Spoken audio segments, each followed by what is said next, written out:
आवड एवढीच एक कोथिंबीर कशाला? तुला कोथिंबीर वडी आवडते ना, म्हणून तुझ्यासाठी कोथिंबीर वडी बनवते. मी पण तुला मदत करू का? ठीक आहे. कोथिंबीर ही धुवून स्वच्छ करून घेतली.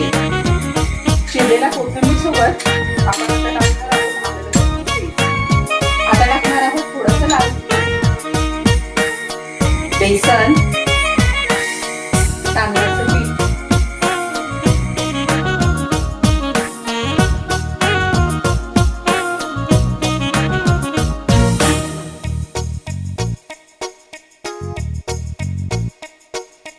वाऱ्यावरती गंध पसरला ना ते मनाचे, मातीमध्ये दरवळणारे हे गाव माझे.